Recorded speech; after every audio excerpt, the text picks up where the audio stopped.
ijazah dipersoalkan. Nanti ijazah saya ditanya-tanya.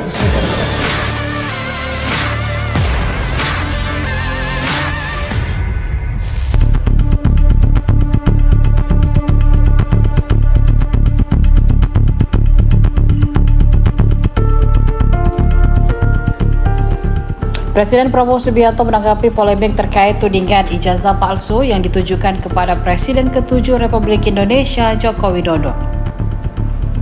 Hal ini disampaikan dalam sidang Kabinet Paripurna yang digelar di Istana Kepresidenan Jakarta Pusat pada Senin 5 Mei 2025. Pernyataan Prabowo tersebut disambut tawa oleh para menteri yang hadir dalam sidang.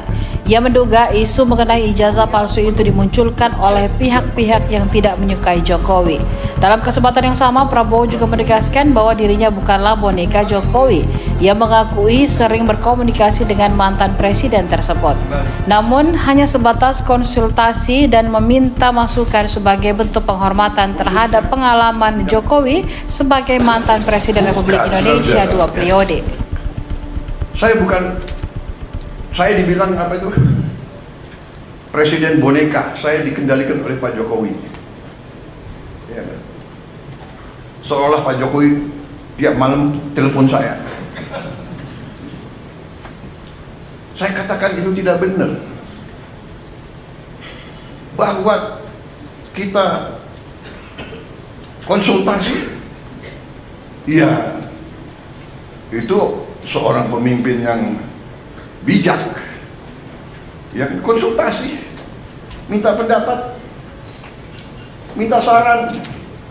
Beliau 10 tahun berkuasa. Saya menghadap beliau nggak ada masalah. Saya menghadap Pak SBY tidak ada masalah. Saya menghadap Ibu Mega. Pak Jokowi berhasil 10 tahun, orang suka tidak suka. Masalah ijazah dipersoalkan. Nanti ijazah saya ditanya-tanya. Iya kan? Ini ada wartawan banyak ya. Bukan, saudara-saudara ya. Kita ini di mana-mana saya katakan, dunia ini sedang penuh ketidakpastian. Ya. Download Tribun X sekarang, menghadirkan lokal menjadi Indonesia.